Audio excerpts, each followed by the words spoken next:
Okay, welcome everybody. Ready to roll again. Really excited to see a lot of people here, 34, that's nice. So today plan is that first we are going to invite the professional gardener company to tell us what they are doing and what is their highlight. Then I will take over and give you some recent conversation we have been having, but the emails are coming in, and then talk about fertilizer management. And then Michael will take over regarding plugs, what is happening. So, and then all of you will kick in, updating your greenhouse and what's going on. All right, professional gardener, Teba, and I see Joellen and Krista. So who would like to start? Teba, you want?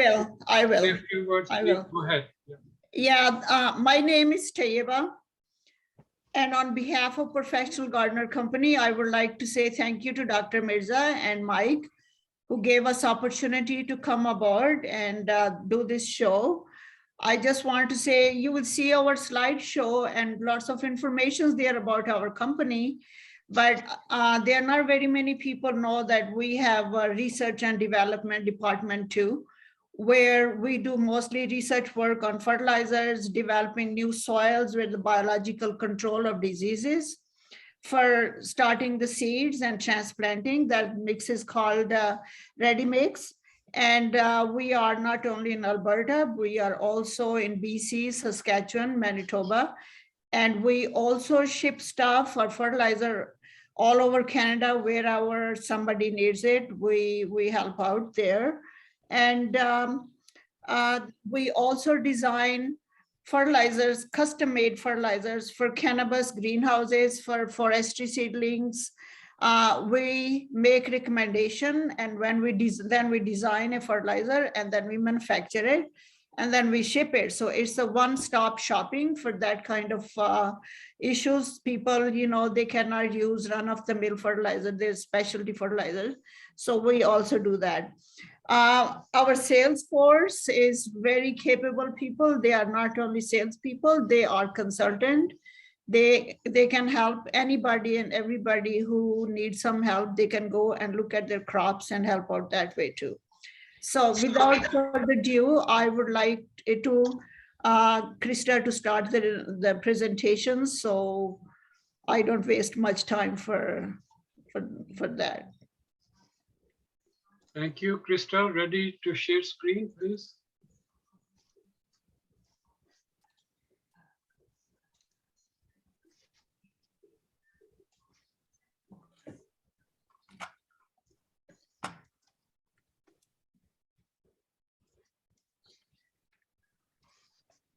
Oh, I don't think she can hear. Krista, you are your microphone is off. Sorry about that. Good. Start sharing screen, please, now. Okay.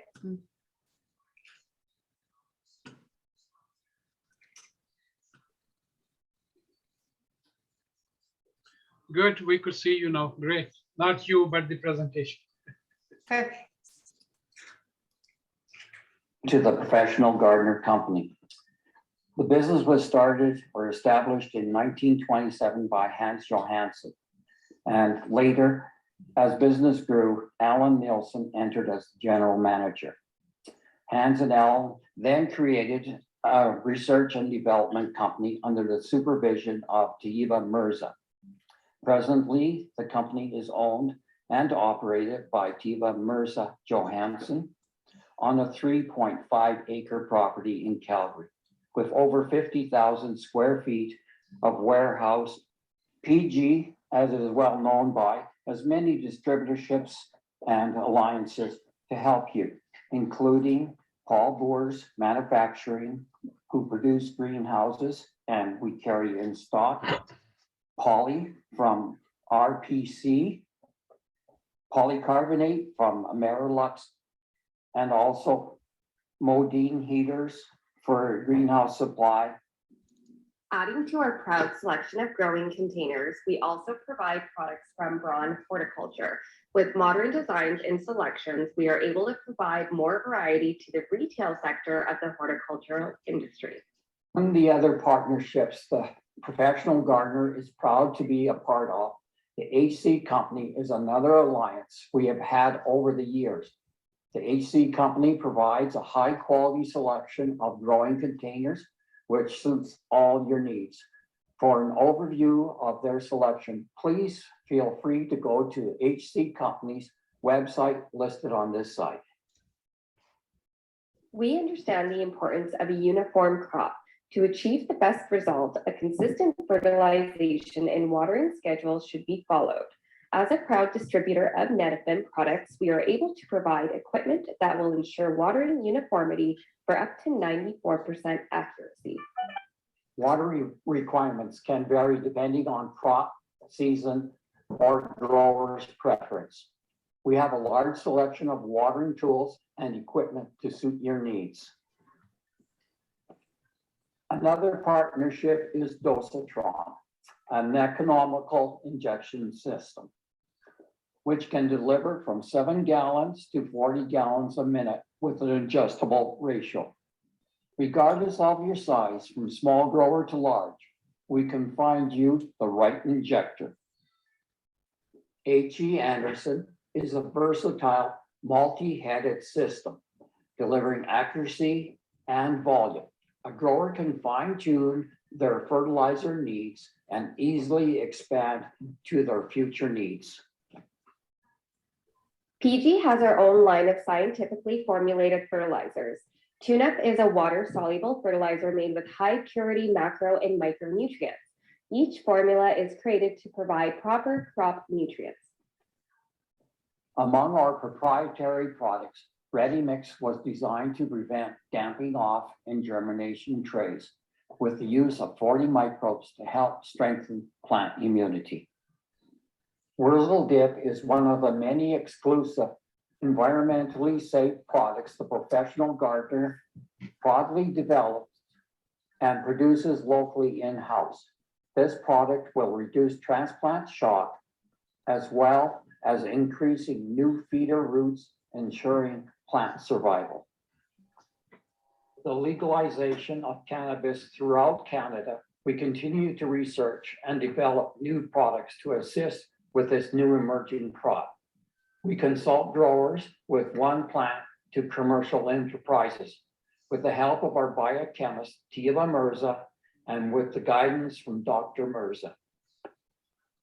The past few years have been characterized by struggles with uncertainty. No matter the crop, greenhouse operators were tasked with staying on top of rapidly changing regulations, updating pertinent protocols, and ensuring the health and safety of their staff with limited information and resources at hand. The pandemic highlighted weaknesses in the supply chain, but it also forced opportunities and expedited ongoing change. We witnessed substantial growth with our greenhouse customers, and we hope that trend continues.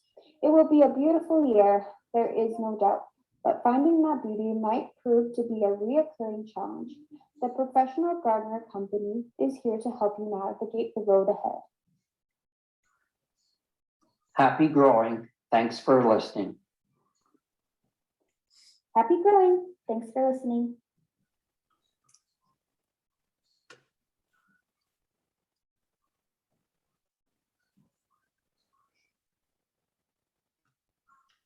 That's all from Professional Gardener or something else in there? No, we were going to tackle another PowerPoint, just a little bit about greenhouse structures. Okay. Okay.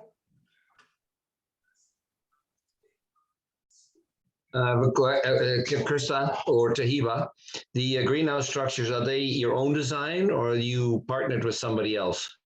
We supply Paul Boris greenhouse structures.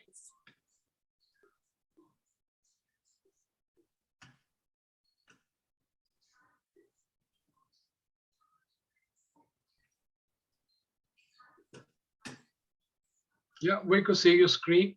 Krista, go ahead.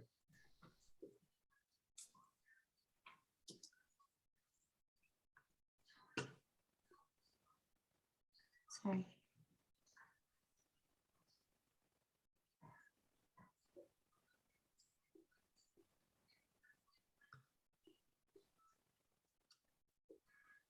So it's not pulling through the media, but we can talk a little bit about, can you hear me? Yeah, absolutely. Yeah. Okay, so we've supplied Paul Boyer's greenhouse manufacturer for over 25 years. They actually bought out Campbell O'Brien structures prior to that. So we've been dealing with them for more than 25 years. The aim is to supply the best possible products and based on the requirements of the customer. Options are the greenhouse, the cold frame, which is like 1.5 inch square tubing. And then it's more of a seasonal structure. Paul Boyers has manufactured There we many go. Gothic cold frames over the years, becoming a longtime favorite for nursery and seasonal growers. By providing an easy-to-assemble structure at a low-cost investment, the cold frame greenhouse is an excellent purchase that will see a quick return on investment. It has been designed to cope with condensation runoff and shedding snow. It withstands harsh conditions, which allows it to save growers money on heating throughout the cold winters. The cold frame greenhouse is an ideal choice for a wide range of crops. Whether for a long-term use or a temporary selling structure, the Paul Boyers Gothic cold frame is a very versatile, practical, and affordable structure.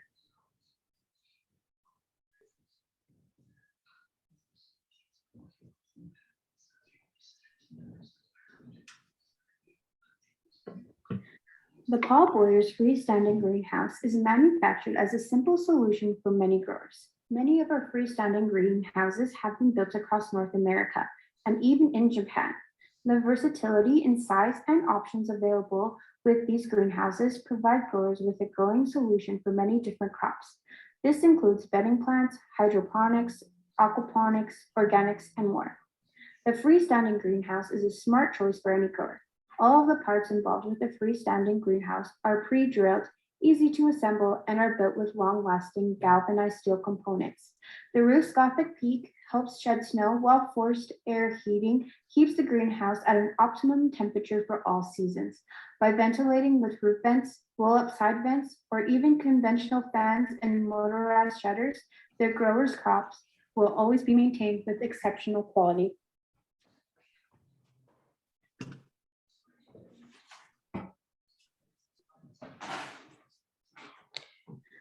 The Paul Boyers freestanding greenhouse is manufactured as a simple solution for many growers. Many of our freestanding A lean-to greenhouse is a structure that you build against a wall or the side of another structure. This means it has 3 walls of its own and shares one wall with another building. This other building will most likely be your home, but it can also be a shed in your backyard or another structure. A lean-to greenhouse is a structure that you build against a wall or the side of another. Our gutter connect greenhouses have been engineered over the years to be the most optimal choice for progressive growers. By putting steel where it counts, growers are given a long-lasting growing environment with the most optimal sunlight penetration. The curve of the roof arch profile has made the Herculon a virtually drip-free gutter connect greenhouse. Unsurpassed for versatility, reliability, and cost effectiveness, we will personally guarantee that growers with a long-range plan for the future will be set up for success with our Herculon Gutter Connect greenhouses. Our Gutter Connect greenhouses have been engineered. Wherever you build, the location, weather, load requirements, light conditions, and the crop you grow make your project unique. Because of our extensive and diversified background, the professional gardener understands the uniqueness of your project. Whether your investment is large or small, the professional gardener can meet your requirements and those of the crop. Your greenhouse project investment for new construction, retrofits, or expansion is almost always for the purpose of growing plants. Do consider your supplier's knowledge of plant material, soils, water, and light management, along with proper environmental control equipment. With over 90 years in the horticulture business, the professional gardener commitment is to supply you with the best systems to make plants grow better. Ranging from restaurants, garden centers, and tropical shade facilities, the professional gardener has designed projects for horticulture, agriculture, forestry, aquaculture, educational and retail use, and more. Arctic vegetable projects and projects of a very diversified nature are not new to the Professional Gardener organization. We design these projects only after a thorough study of the plants to be grown, therefore tailoring to the requirements of your facility, plants, and investment.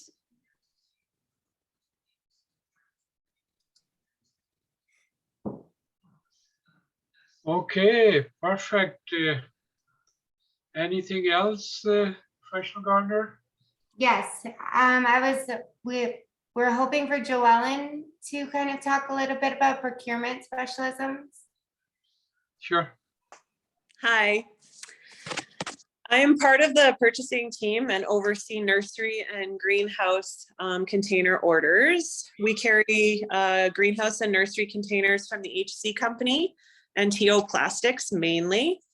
We have reached out to a few other suppliers with the shortages that happened recently, but for the most part, those are the two main suppliers that our company uses. Something that we have noticed is the suppliers for containers are behind on filling orders. And I know everybody's feeling it, all the growers. We're seeing delays in a lot of product. They say that it is due to COVID illnesses in the plant. Someone gets sick and everybody who's been around them has had to isolate. There's lack of staff due to government funding programs that have come into play due to COVID. So people aren't really gung-ho to go back to work. They are running their molds continuously and then having them break down and having them out, not having time to maintain them regularly because there's so much demand in the industry to keep going. Demand has also increased significantly with COVID in the industry. There's a lot more push for product. They used to have a stockpile in their warehouse of supply. Now they're running off of order now instead of having product there.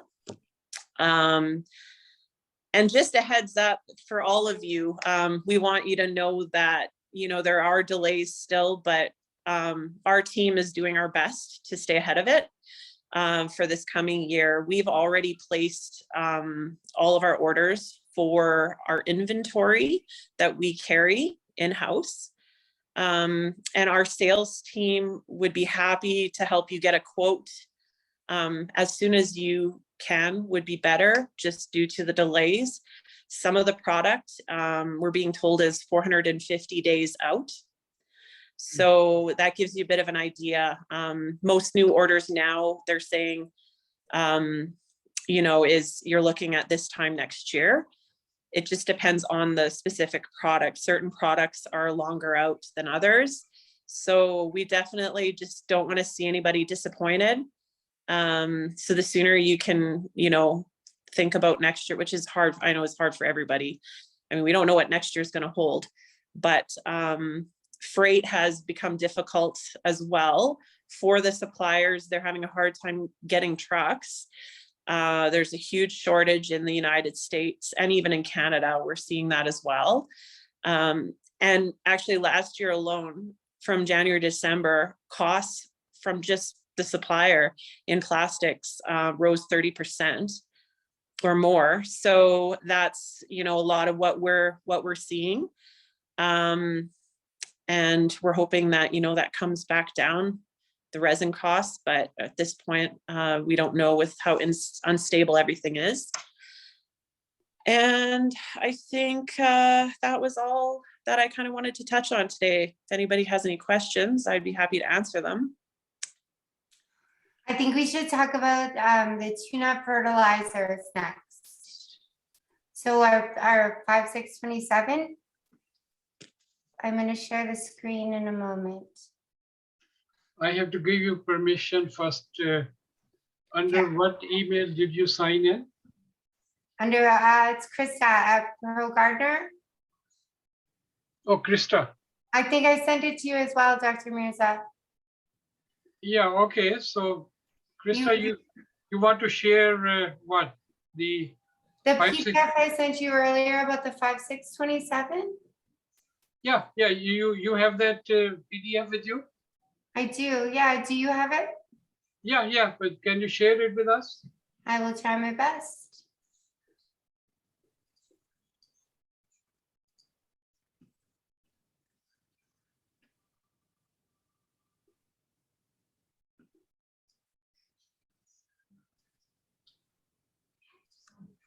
Sorry.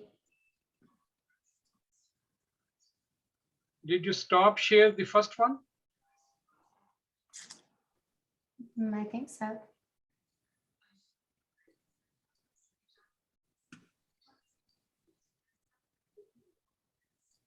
While Krista is finding, then maybe I can explain a little bit that what 5627 is about. Sure. Okay. I have been with Professional Gardener for 40 years, and I would design fertilizers, which we call tune-up, and we had about 30 different formulations. Some has more micronutrients, some has more nitrate nitrogen, some have more ammonia nitrogen. And it was so difficult for the customer to choose the one which fits the right need. So our research department, with information from Dr. Mirza, we decided to develop one fertilizer which can fit all. And we call it universal fertilizer. It could be used cucumber, tomato, peppers, greenhouse crop, annual, perennial, forestry seedlings, and cannabis. It provides the proper micronutrients in the proportion where it should be. So a person doesn't have to go and buy chelated iron or chelate micronutrients separately and amend it with it. So we put everything in one fertilizer.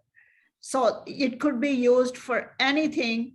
Its quantity could be reduced or increased, but most of the nitrogen comes from calcium nitrate. So it has two parts. One part is tune-up, NPK, micronutrients, and plus factors. And the second part is calcium nitrate, where it comes the calcium from calcium nitrate and then some nitrogen from there. And it makes a perfect combination. It could be varied. It could be applied more. It could be applied less. But tune-up 5627 stays constant. We don't change it, because if we cut it into half, then we are going to cut the micronutrients into half too. So we don't want to do that, because the micronutrients are in ideal concentration. So we change calcium nitrate, we increase it or decrease it. When we decrease it, still calcium stays in the range where it should be. We recommend 0.8 grams per liter. And that provide calcium kind of above medium level. But when you go down, then the calcium is still in the range, but nitrogen goes down where you don't want to add too much of nitrogen. So you can, let's say for forestry seedlings, they have 3 fertilizers right now. The first one is where they start the seedling. Second one is where the growth happens. And third one is stage where it kind of ripes and they put a lot of potash in there.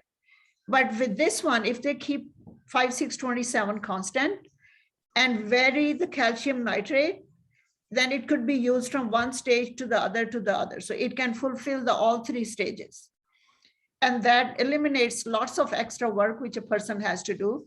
And time is money. And it could, a person can save a whole person's salary by using just one fertilizer in a big operation. So, and it has got all the micronutrients. It has got, and the plus factors are kind of optimum micronutrients and plant enzymes and hormones and vitamins which we put in. So that gives a kind of, it helps the plant to fight against the stress, which normally goes on the plant when it's pruned or when it's transplanted, or when the temperature varies, at night it's different, or humidity verify, and the plant goes under stress. With this fertilizer, it doesn't go under stress as much as it would be under the regular fertilizer program. Great. I guess, Krista, you don't need to show the PDF, I guess. Yeah, I shared it. Yeah. Okay. Any quick question? And I will take you off as a co-host, Krista. So I have a quick question for Joe Allen. You're saying that you're 400 days out for some of the plastics, but of course you're procuring things, you know, to arrive. It's just that if we have specific needs or specific volumes, then you would need to know sooner rather than later. But you're bringing in the standard items. Yes, so if you are the type of customer who orders to have it direct shipped, you order large quantities that we specifically order in, or if you're a new customer that wants to order large quantities, you need to be thinking about that now. Unfortunately, that's the way it's looking. Now, they could always change it, but as of now, that's what both TO Plastics and the HC company are telling us. The biggest challenge this year was actually nursery pots, blow molded nursery pots. They were so far out that, you know, some weren't even to be received this spring. So we've now planned ahead so that for next year, we don't run into that problem based off of our sales. So we're basing it off of, you know, what customers are buying from us. So if you're new to us, then we're going to need to know sooner so we can plan for that. Because we'd like to make sure that everybody gets what they need, right? And Joanne, if I could just add, it's Rob here. What we're suggesting is that you book now. It's difficult or impossible for us to price anything right now because some of our suppliers won't give us guaranteed pricing until 4 months from delivery.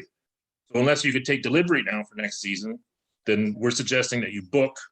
And if you don't need or a better price comes available, then cancel and rebook. Yeah, that's really good, Rob. Good point. I should have mentioned that. Yeah, we can, you know, you can also just book an order through us, and then, you know, when you want to receive it, we can put a note. It's not that, you know, we can plan ahead, and then, you know, you're not paying for it right away. okay, I just saw a chat that from A Savage. Hi, Krista. We dealt with you in December. Thank you very much for all your help there. So that is kudos once in a while, Christopher. So that's great. Who? All right. Okay, if there's no more question, then Michael, can you, before I start, did any of the people responded to our some Virgia leaves? Who got the picture from Michael? We wanted to see, there was some problem with the Virgia leaves from one grower. So did any of you get a chance to look at it? I did. Yeah. Okay. Okay. So you can post the answer in the chat, or you can tell us what you think it is, Tahiba. I couldn't figure it out. I have to admit it. Is it not edema from cold water where the cells burst?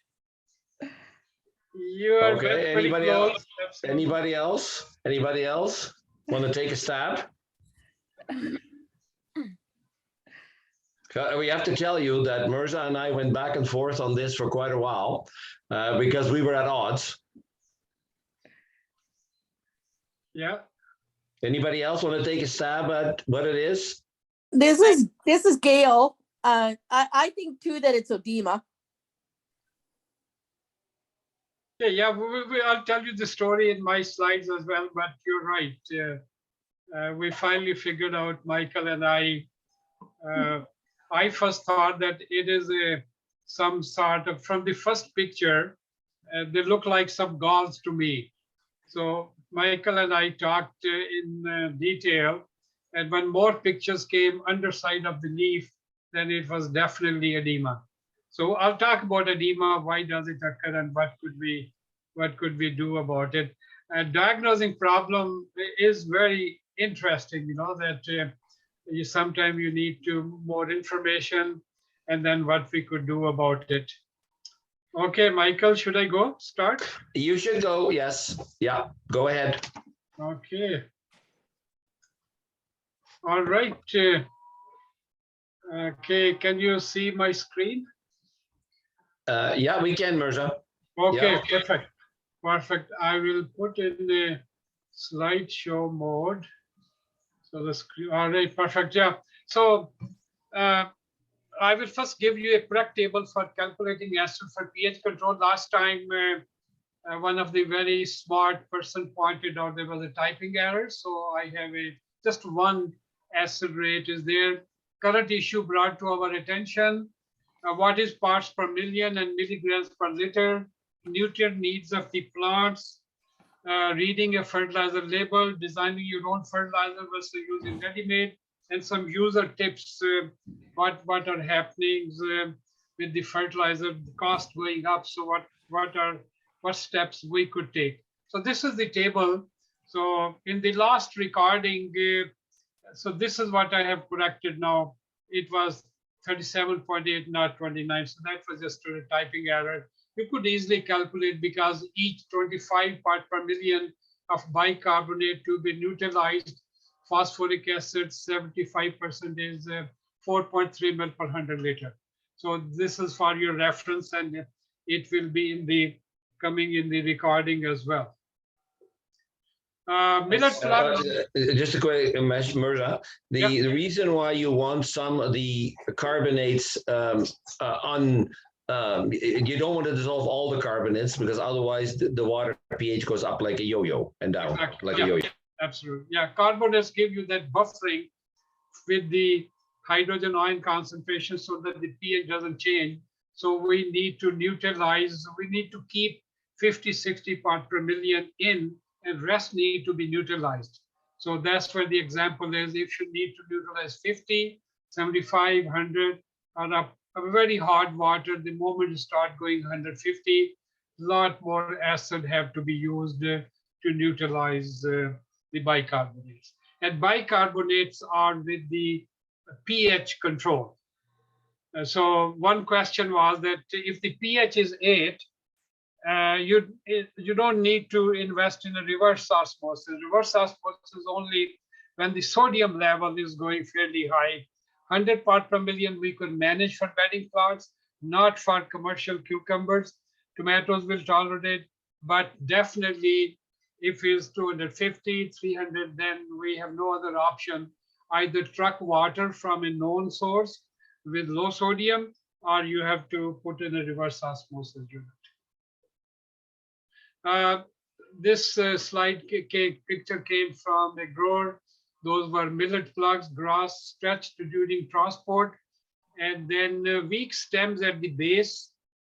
Some stretching take place. Recommended to spray with hydrogen peroxide or xylitol at 100 part per million. Xylitol is 27% hydrogen peroxide. So 0.37 milliliter per liter or 3.7 milliliter per 10 liter. I suggested transplant them as soon as possible. The same day the picture came, they were going to be transplanted. So base of the stem, you notice here some could be a little bit of damping off. So my suggestion was to go with xylitol. They did a couple of applications, but then they said that xylitol didn't seem to help much. So then we went with roverol fungicide, which is good for gray mold botrytis, and also rhizoctonia, which cause basal stem rot. So different tools we have got available for that. This was the picture story of Thunbergia. This is what Michael sent this to the Greenhouse Forum. So what is your guess? You can ask questions. So we have already talked about it. Then I'm telling the story. So Michael thought that it is edema or edema, whatever you want to term. I thought it is gall of an insect. Michael felt sad that his diagnosis may not be correct. We are good buddies, so he felt sad. But we asked the grower to send some pictures of the underside of the leaves. And then I did send a picture to Dr. Ken Fry, our famous entomologist at Rose College. And he said that greetings are the brown nodes attached to the leaf surface. From the image, they appear to be on the leaf and not attached. If they are attached, then they need to be opened to examine for eriophid mites. If no mites are found, it could be intumescence. I'll tell you what this term means, caused by a lack of UV light B light. Were the plants kept under shade cloth for an extended period of time or in a box during prolonged shipping? So a lot of clues are there on these plants. The picture is out of focus, so it is difficult to say for certain if the brown nodes are mite galls. How many plants and how many leaves per plant were affected? Was there any pattern? More contextual information is required for a reliable diagnosis to be achieved. So good information can always does a very thorough job on that. So Michael then just got a few pictures here, and when I saw the picture on my right, your left, notice that the midrib, the main veins are showing the spotting. Then it became very clear that this is edema. So Michael won. So he was happy. He was dancing with joy. So what is edema or oedema? Is a physiological disorder where leaf cells burst open due to root pressure. So common in ivy geraniums and cannabis as well, and tomatoes as well. When the temperature is dropped from day to night, and it drops very rapidly, there's no ramping, then leaf get cold and stop loss of water, transpiration. And roots are still active, absorbing water, then pressure builds up and cell just burst open. And depending on the type of plant, the way you're growing, more common right now, February, March crops, later on is very rarely seen because low light condition, we are watering them pretty good, is a soilless media. So to start with, it is along the midribs and then smaller veins. And edema in tomatoes common in winter. So this is how it looks like. It looks like bubbles, that. And when it's very serious one, it almost the leaves will crinkle as well because very high exudate is coming out. So too serious. So this is how it looks on tomatoes. Ivy geranium, almost every one of you must have experienced that. These are edema, cells just burst open. So the cell juice containing nutrients and other things get condensed there. So you could remove them a little bit, but the leaves, you have to get rid of them. It cannot be reversed. Edema in peppers is again very common. Same, look at the midrib and the vein. That's where the major, later on it could spread on the entire leaf surface. So what to do? Finish watering at least 2 hours before sunset. Ramp day to night and night to day temperature. I always recommend go slow. But if you only have a one thermostat, that when you leave greenhouse, you turn it down, then the danger is that the temperature could drop 4 or 5 degrees. 4 or 5 degrees should drop in an hour and a half, not in 30 minutes. And early winter plant, because of low light, a lot of water is available. I always recommend that use higher EC values. This applies more to the vegetable growers, but bedding plant growers, if you're growing some vegetable, then remember that bedding plant growers, generally, for example, ivy geranium, you could give them higher conductivity, 2.5 to 3, to restrict the uptake of water and remove the damaged leaves. And the other term, intumescence.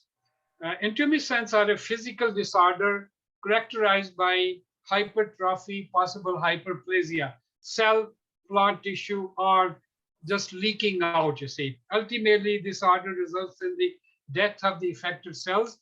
Previous observation and research suggests that quality and quantity of light to which plants are exposed is a factor in development of the disorder. Not enough ultraviolet B if they're under shade or in a package for longer time. Basically, they are interchangeable terminology. The treatment approach is the same as I mentioned.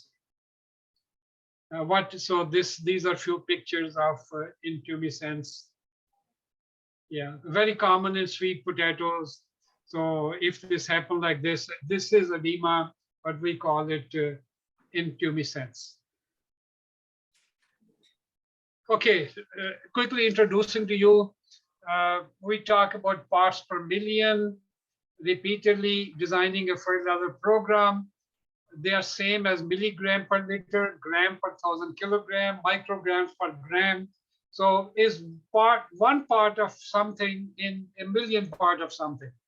Carbon dioxide in the air is 430 parts per million.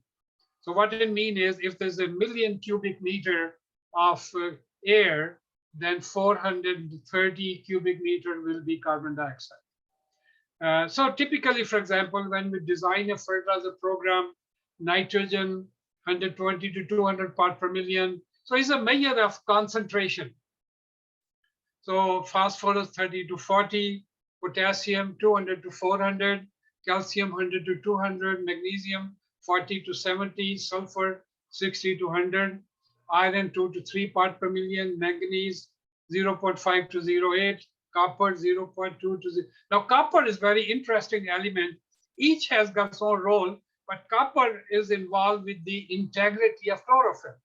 So high copper plants are much better shelf life. Some of the growers who use proper copper levels, the customers are very happy and come year after year. They take it, leave in the garage for some time, and there's no loss of chlorophyll. So copper is the key ingredient, and you could always review how much copper you are giving. Zinc 0.15 to 0.20, boron 0.15 to 0.20. Peppers in fruiting require higher levels of boron. Molybdenum 0.10 to 0.1. So parts per million is good to know, to understand what does it mean. Quick formulas to calculate part per million. 1 gram per liter of any chemical, that's all you need to remember. 1 gram per liter, 1 gram per liter, 1 gram per liter. So all you need is, if you use 1 gram per liter of a fertilizer, a chemical, iron peroxide, a growth regulator, just multiply the number by 10 and you will get part per million. For example, if you have 20, 10, 20 fertilizer, 1 gram per liter will give you 200 ppm of nitrogen, 100 of phosphate, 200 of potash. Hydrogen peroxide 35%, 1 milliliter per liter is 350 part per million. Xylitol 27% peroxide, 1 mil per liter is. So it's very quick mental calculation. So if you're adding a chemical in amount of water, you know, then just multiply it by 10 and it will give you the part per million. There's a formula as well. So part per million desired, you need certain, divide by volume, multiply by volume of water in liters.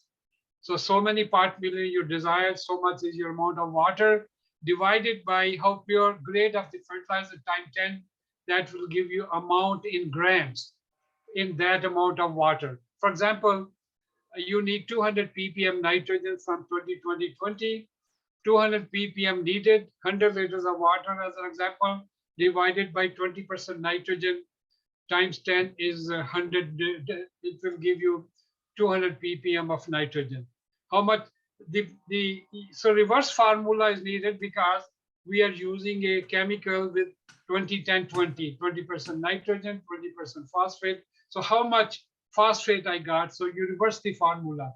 So simply by you take 100 grams of fertilizer times 20% nitrogen by 10, divide by water in liter, that will give you the amount you needed. So this formula, it will be on the recording as well, and I could send you a copy. So be alert that part per million is a measure of concentration.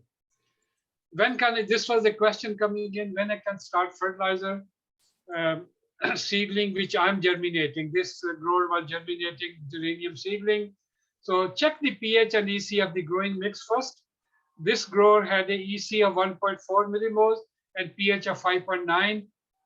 My recommendation is and Michael is pretty expert with that as well. Start giving fertilizer when true leaves are expanded and the roots are somewhat developed. If the roots are not there, they are not going to use a fertilizer. And top growth and roots going hand in hand. The root, the seedling, the seed will germinate and first will produce root, one tap root, and because all the energy using there, and then that roots then push up, and then we first have the cotyledonary leaves and then the true leaves. So once the true leaves are a couple of inches, that's the time to start fertilizing them. If you start early, then by evaporation of the surface, the EC could jump. Complete fertilizer with EC of between 1.5 to 1.8. Many growers prefer to wet their growing media with the low conductivity fertilizer. That's all right too. Or you could use a fertilizer with high EC, but once a week. And for example, this is in rock wool.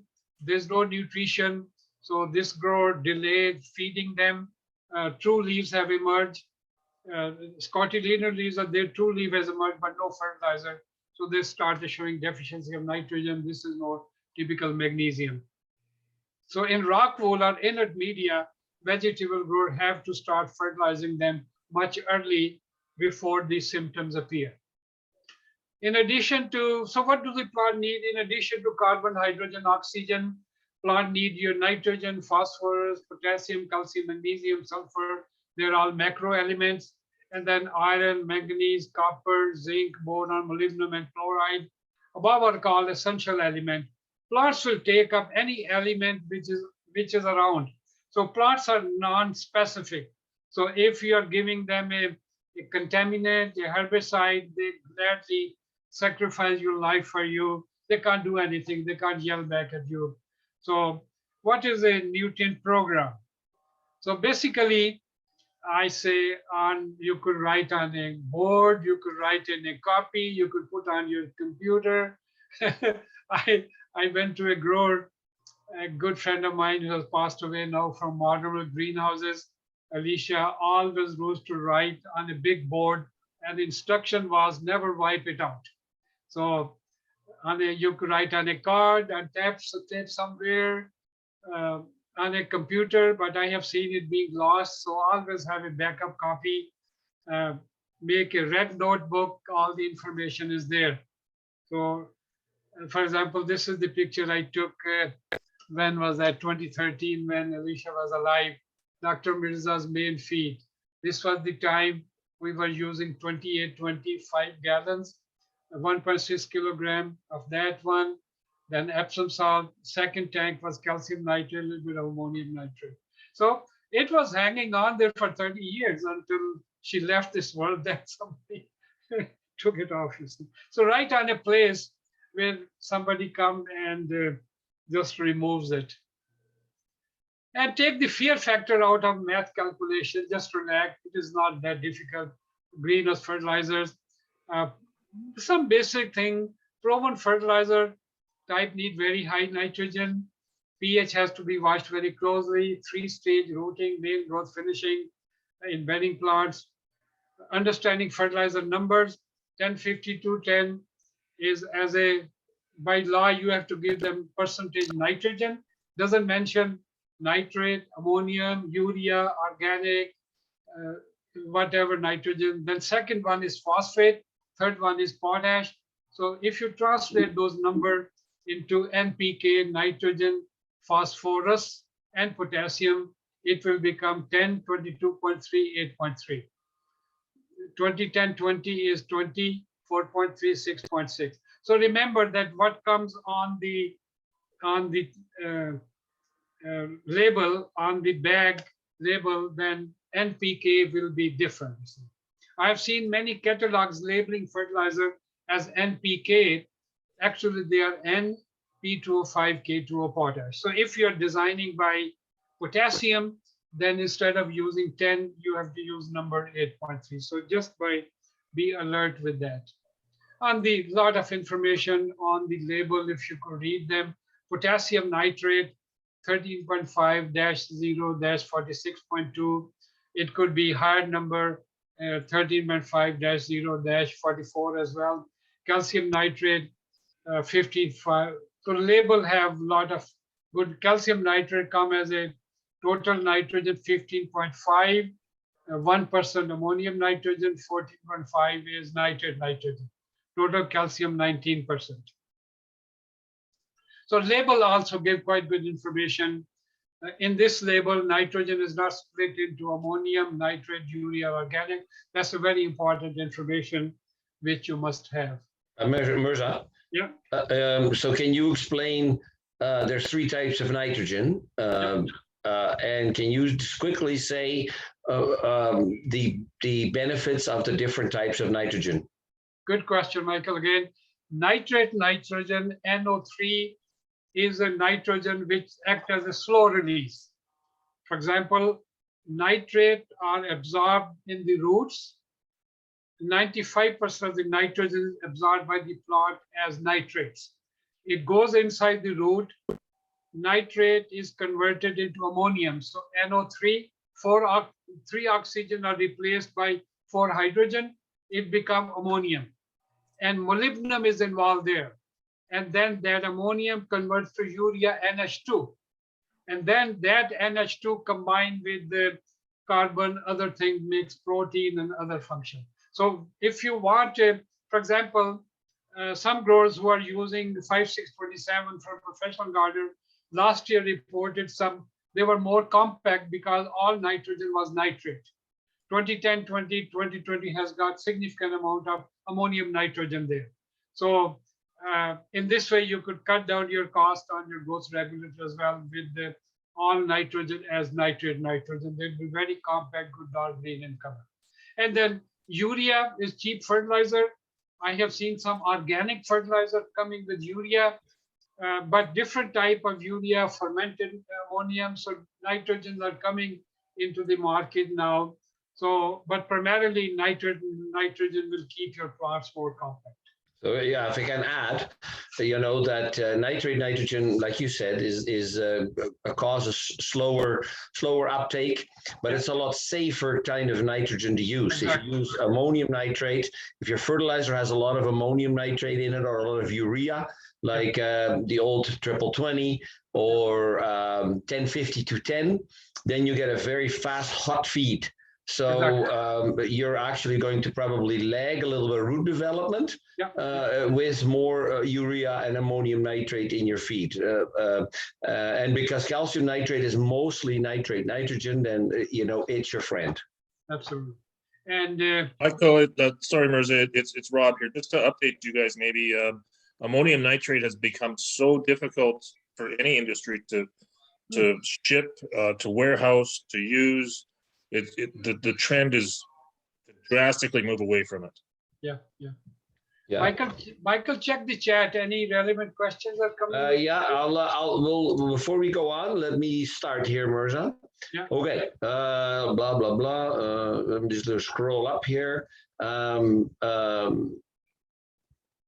Okay, so let's start here. The question was, will 5-6-27 have the required amount of calcium to prevent blossom end rot in tomatoes? So Krista answered and said calcium is added as a separate nutrient, so it's adjusted based on the requirement of the plant. But the question is, and I thought it would be more for Tahiba, is there enough calcium nitrate in the 5-6-27 to prevent blossom end rot? Or maybe Krista can answer that. Yeah, I could answer that. She has answered already that 5-6-27 does not have any calcium in it. So it's a 2-part program. Calcium nitrate is fed separately. And then what happened is, it's not the quantity of calcium. The trouble with calcium is that its uptake strictly depends on transpiration. So we are finding that if the very high humidity is there or very dry, then plant only absorb water, not nutrient. So enough calcium is present because we are feeding calcium nitrate separately, either 0.5 gram or 0.75, 0.8 gram or 1 gram per liter. So calcium is not in short supply. But blossom and rot I've seen coming primarily because of the climate conditions. Yeah. Okay, next Yeah. question.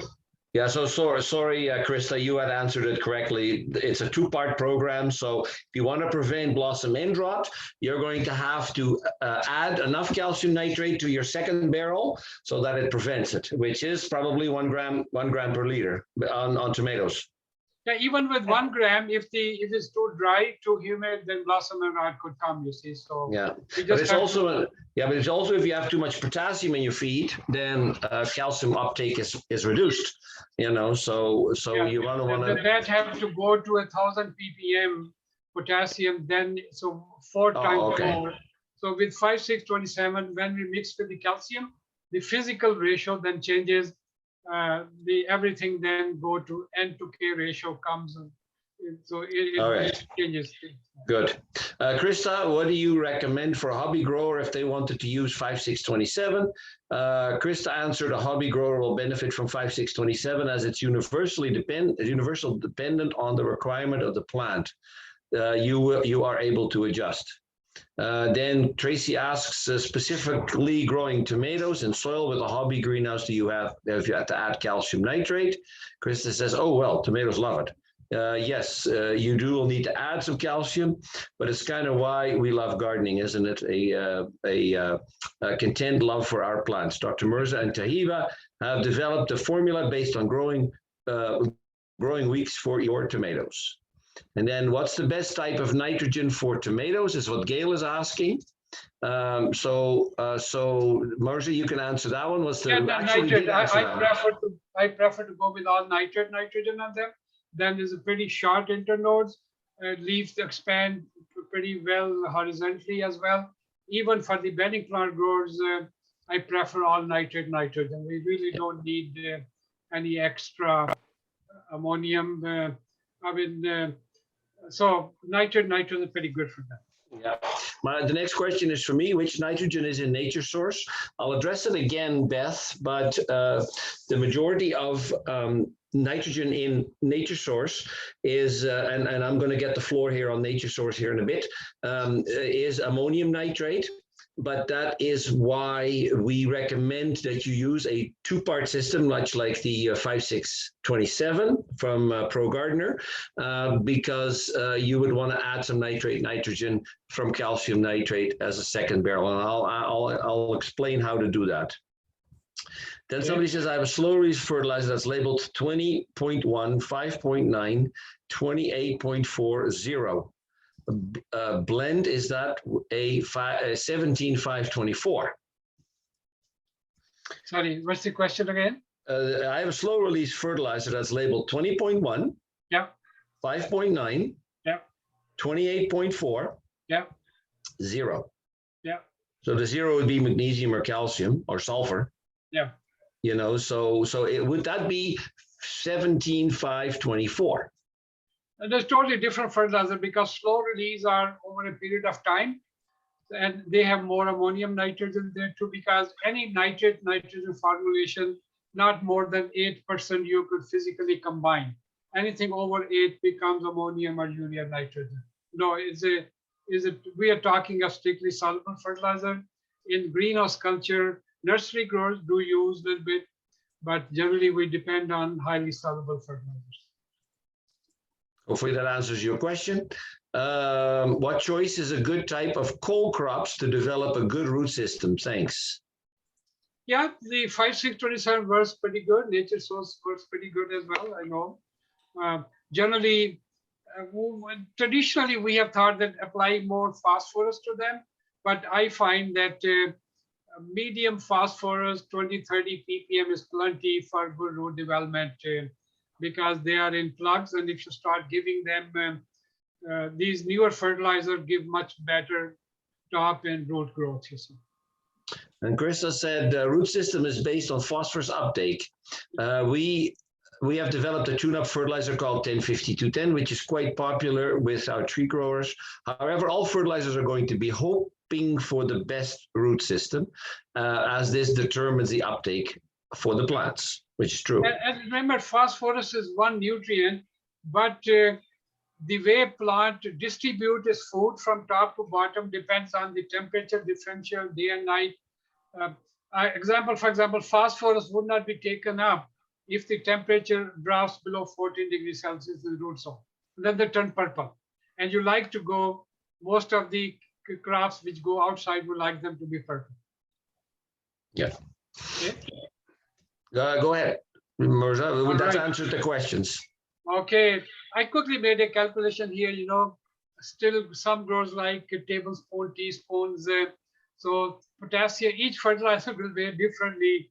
So for example, if you have a teaspoon, potassium nitrate is 5 grams, tablespoon is 17 grams. Calcium is 6 grams, 19 grams of tablespoon. So be alert if you want to use tables and teaspoon in your greenhouse. Look at Because, that. Well, because all the calculations and the math is done in in grams or kilograms or whatever, I would totally agree that you could set yourself up for failure if you're using teaspoons. So even if you're measuring smaller amounts, we've used a postage scale. The ones from Staples or wherever, and you can measure very small amounts if you need to, rather than using tablespoons or teaspoons. The one grower we had a discussion with about liquids. Liquids are again different than powders. Yeah. Okay, so ice cream bucket, people use it. So calcium nitrate 4,500 grams, potassium nitrate 40 grams. Potassium sulfate 0050 6,600 grams, 050 34 50 500 grams. So just be alert that the weights will be different. That's all my question. One example of a nutrient which is less available at temperature below 14, that's phosphorus. That's why they will turn purple. You see.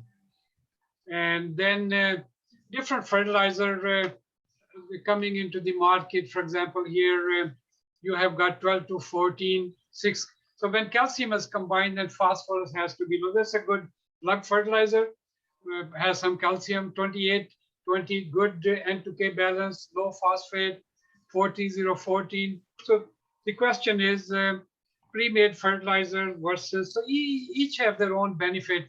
I mean, there are advantage if you have got pre-made that mixing is easier, may only require 1 to 3 different blends.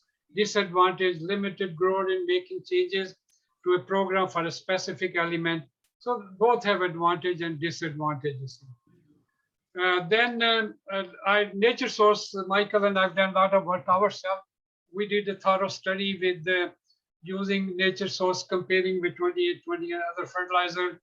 And Michael will tell more detail, but I just want to mention that is an organic, sustainable, children pet friendly, lot of advantages are there. Nature Source under our climate condition, calcium nitrate, this is what recommendation we developed, you see, in the first 3 to 4 weeks. And then Professional Gardener 5627 with calcium nitrate. It has, Krista has, Taiba has also mentioned, it has got primarily nitrogen, 0.61 ammonium, no urea, phosphate, potash, magnesium, plus factor, bedding plants, vegetables, cannabis. We were really excited when 2 cannabis growers who used it recently reported a 25% increase in THC. That's not a testimonial, that's the actual data. So we are pretty excited, and that's because of the nitrogen to potash ratio. Cannabis loves that ratio. And then also the plus factor, there's a little bit of cobalt there as well, which involved in different enzymes. So we're pretty excited with using this fertilizer for cannabis growers and many vegetable growers. And now we have got 3-4 bedding plant growers who are completing because they're growing, 500 different type of plants. So they cannot serve the need of every plant. So this has done a good job with bedding plants. How to manage fertilizer program? Nitrate will cause more compact growth. I talked to ammonium, urea, leggy growth. Understanding to use a complete fertilizer, NPK. Calcium generally is kept separate, except I know 17517 has some calcium in there, but generally two-stage program, calcium separate, other fertilizer, vegetative growth versus flower growth, deficiency, toxicity, pH, and EC management there. Mixing fertilizer properly, don't mix calcium nitrate with phosphate and sulfates in stock solution. Any fertilizer can be mixed in the diluted form, adding acid in proper amount, know about high fertilizer users and medium users. On March 15th, a grower noticed, this is from last year, first symptom came on marigold. She kept very good records on pH and EC. pH was 4.6 in this case. So what was the problem? So she kept good records. So no, the pH was dropping. So the question need to be answered, why some packs are lower pH?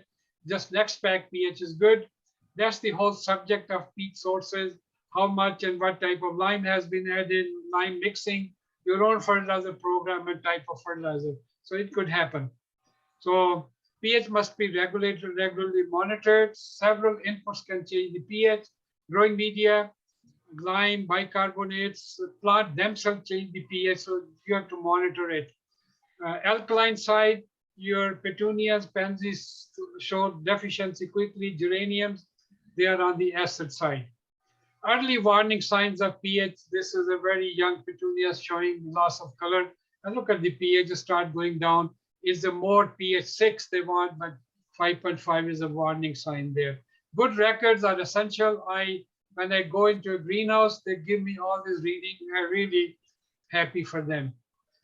April is very critical coming up for plug growers. Deficiencies could be very common if you're not careful. This is an iron deficiency. And then few tips when fertilizer cost is going up.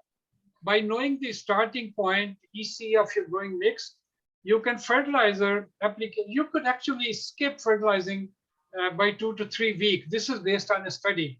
When we did study with Michiel, Nature Source, this is what we did and good data came.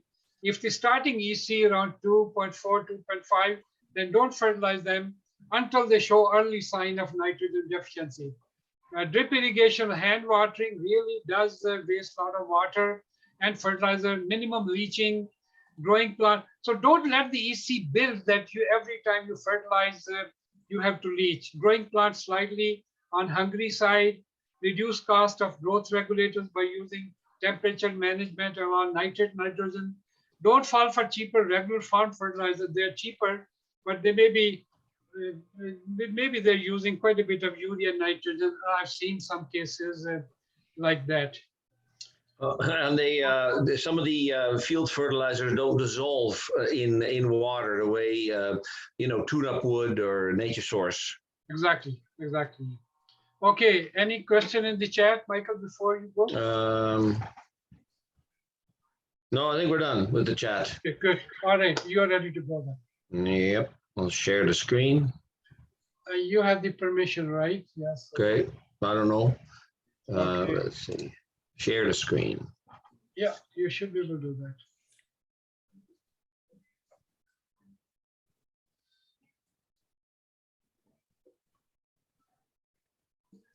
You're able to share it, Michael? Great. Okay. Yeah. So I'm going to show a few pictures. I'm going to show a few pictures of what's going on at AGGA Greenhouses.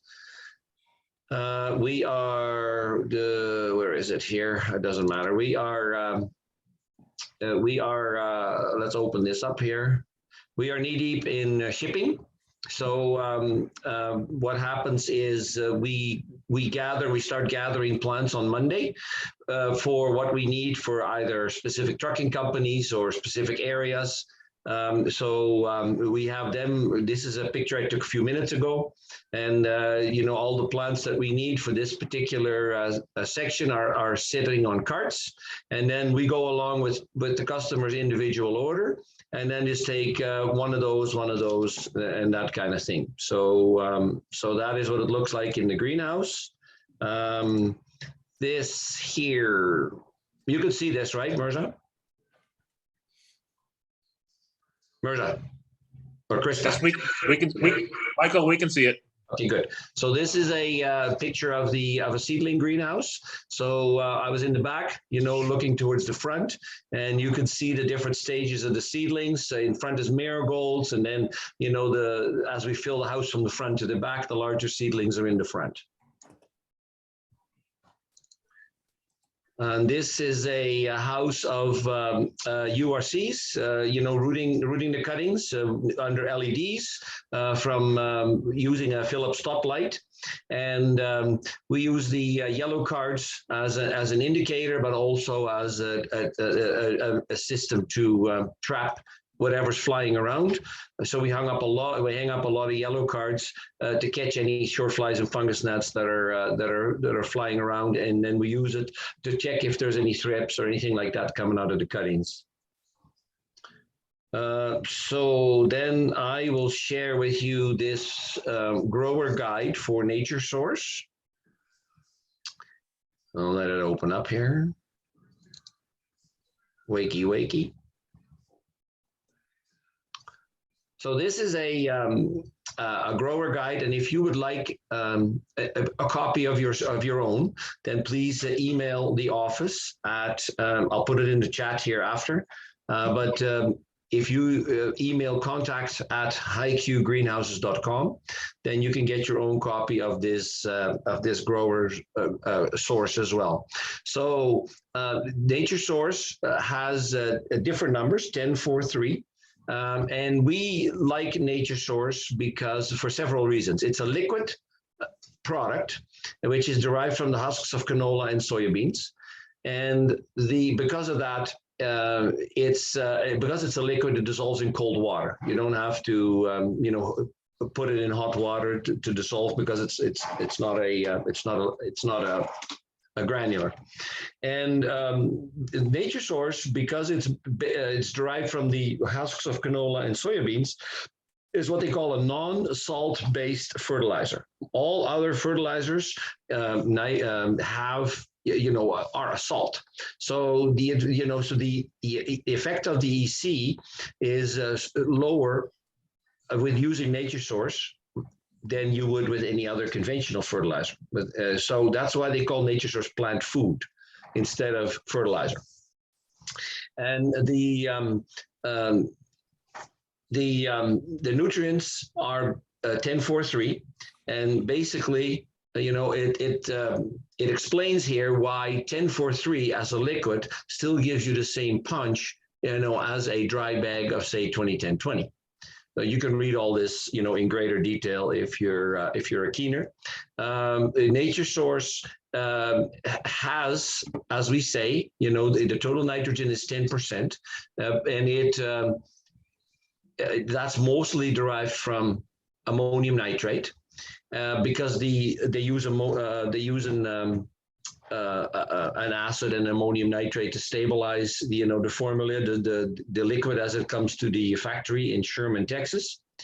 And we recommend, and Mirza and I have developed a formula where you could use Nature Source all the time throughout the entirety of your crop from start to finish. So you wouldn't have to switch between, a starter feed, then a growing feed, and then a finishing feed.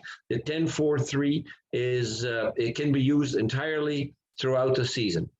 The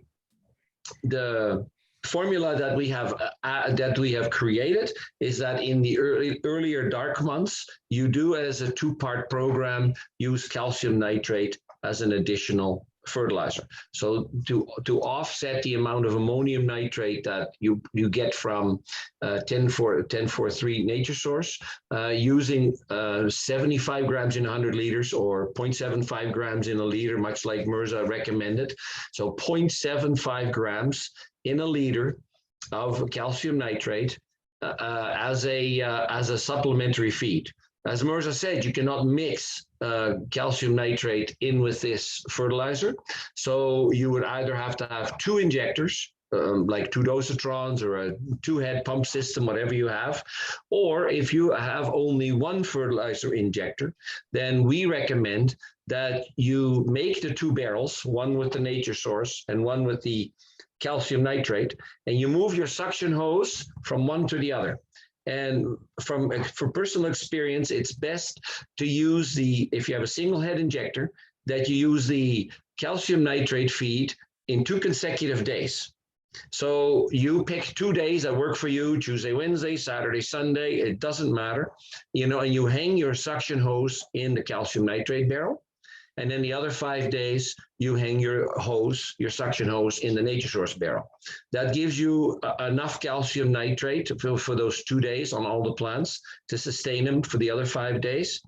And at 0.75 grams per liter of calcium nitrate, you will get the calcium as well as the nitrogen to give the plants stem strength, to give it compact growth, and to give it enough nitrogen to maintain green leaves on the plant. So here you can see that nature source. So let's get into the brass tacks here right away. If you are germinating things, then we recommend that you use 125 parts per million as a starter feed. And anything that has been transplanted into baskets or pots, we recommend that you use a 250 parts per million rate. So if you look at nature source, how it changes the EC in your water, for instance, at 125 parts per million, it adds 0.48 to your EC. 20-10-20 adds 0.78, and 15-5-7-15 adds 0.87. Why is this important? We have some growers that have borderline water, that have sodium in their water, or they have, other elements in their water, and they require, if they're using a salt-based fertilizer, like any of the other fertilizers that are out there, if they use a salt-based fertilizer, they have to leach from time to time, because there's unused elements in your soil that build up by continuous use of that water that is borderline, and they have to leach. But we have some customers that because of the lower amount of EC that is added because of the nature source, they do not have to leach anymore. So that is why it's important that the EC raising is lower using nature source than anything else. If you needed to use, so it's not a miracle drug. It's not going to, change your hair color or, cure whatever's ailing you. But so if your water pH is incorrect, then you will still need to adjust your water pH. That doesn't change using nature source. So, but you can add an acid to the nature source tank. So you wouldn't need to add a third injector, or you wouldn't need to adjust your pH any differently. If you use it through and you added it to your nature source barrel, then it is palatable. So you can use an acid of choice, like literally choose your acid. And we use phosphoric acid because it's the most gentle to use, and it adds, in our case, it adds about 44 parts per million of phosphorus, so that's a bonus, and that's a usable type of phosphorus to the plants. So you can add an acid to the nature source tank. So we're not going to go here. Here is the brass tacks. If you were using a different type of injector, then you would choose, say, for instance, your dosatron or whatever you have is set at 1:100, and you want to use 250 parts per million rate, then you would add 200 mils per liter of stock of nature source, and then you would get a rate of 250 parts per million. So, the table goes through all the other calculations. If you have an injector that's set at 1:200 or whatever, or you use a Siphon-X hose, you can use all of these things, these calculations, here.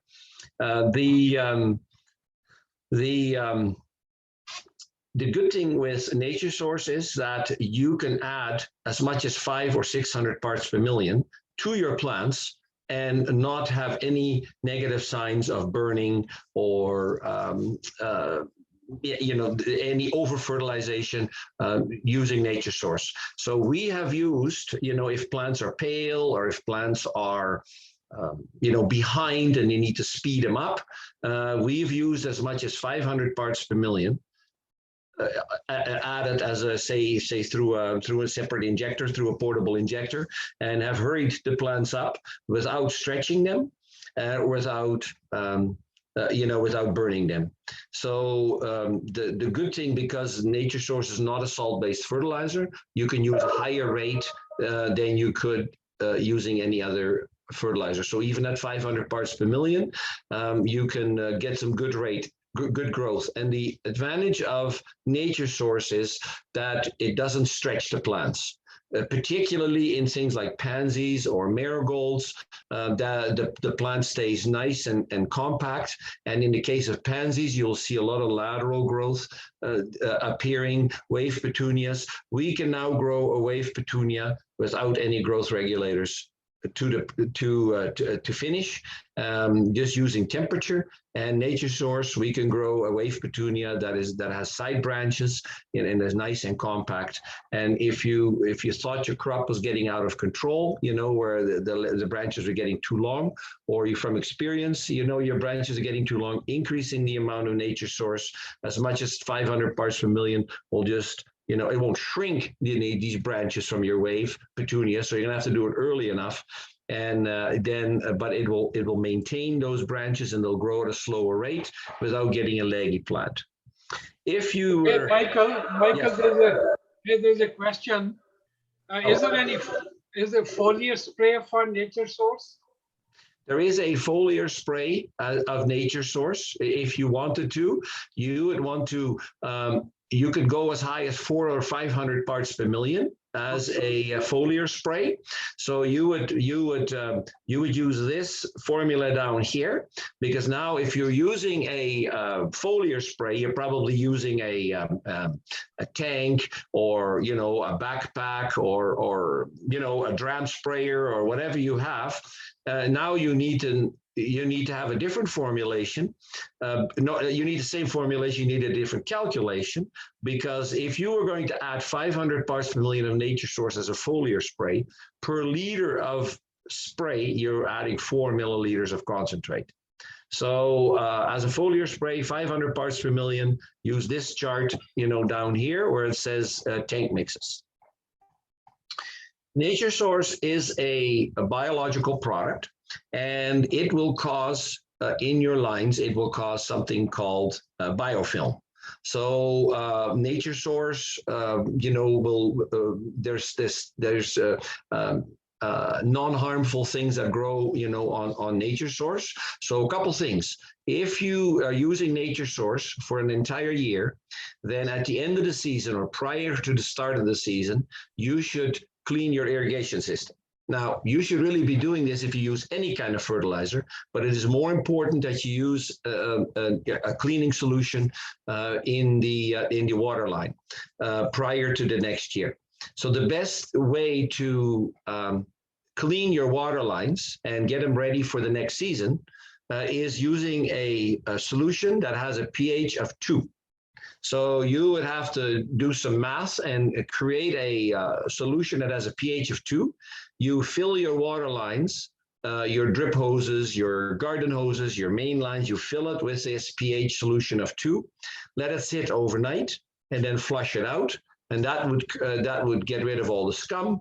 That would also get rid of any biofilm that Nature Source has caused.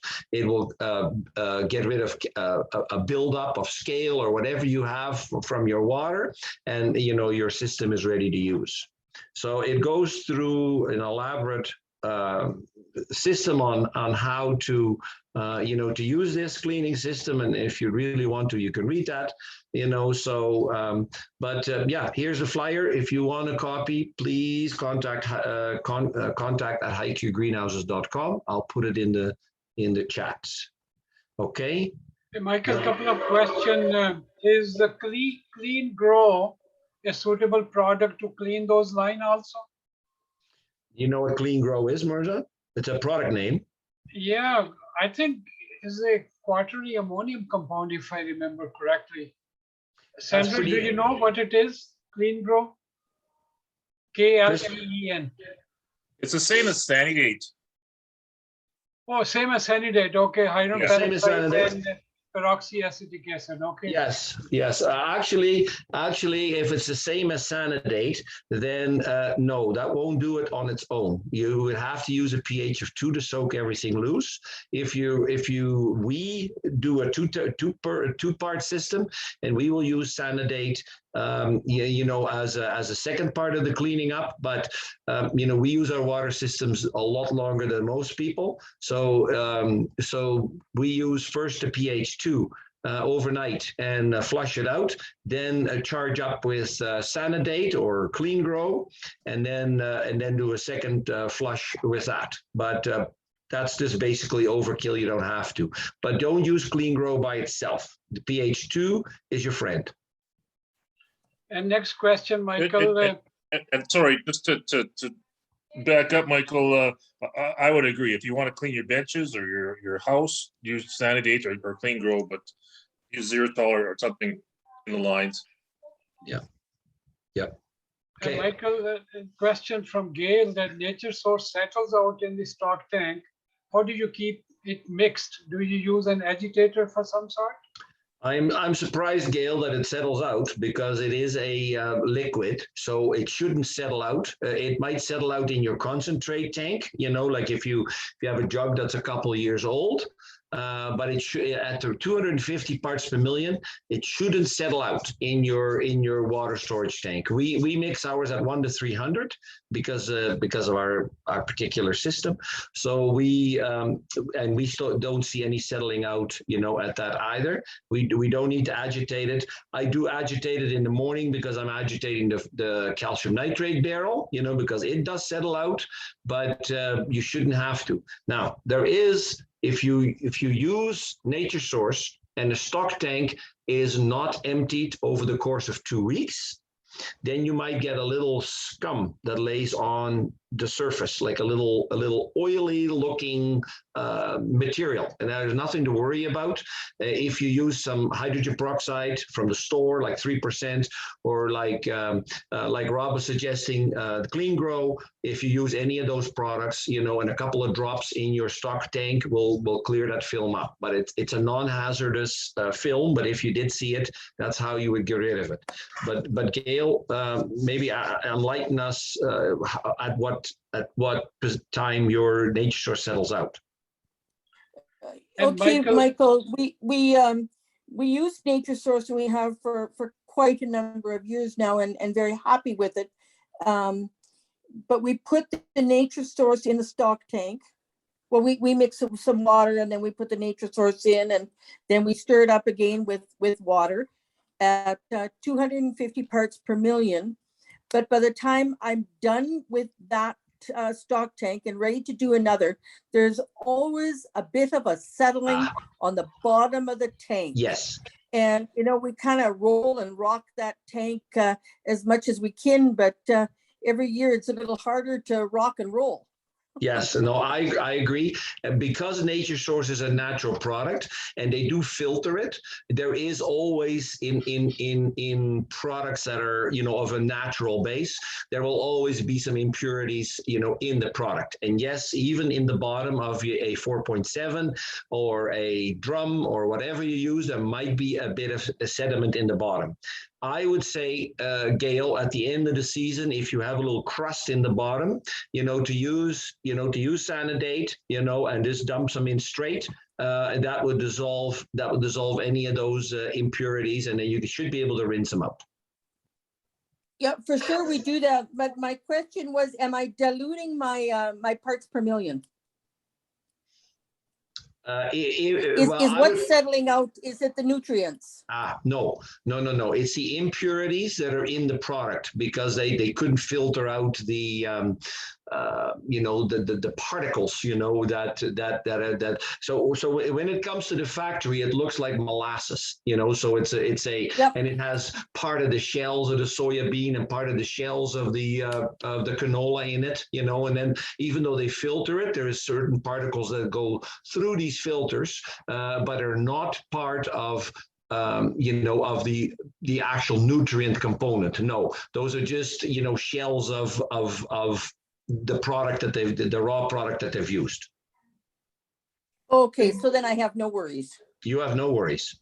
Michael, Okay, more thank you, Michael. question. More question. Uh, Can you talk about Wurzel dip experience? Did you try it? How did it work out? We do. We use Wurzel dip in two different ways. We use Wurzel dip. We have acquired what's called an AutoSticks machine, and an AutoSticks machine does not like moisture. So the cuttings come in strips that look like staples. You know, they go in the machine, and grippers plant the unrooted cuttings into the trays.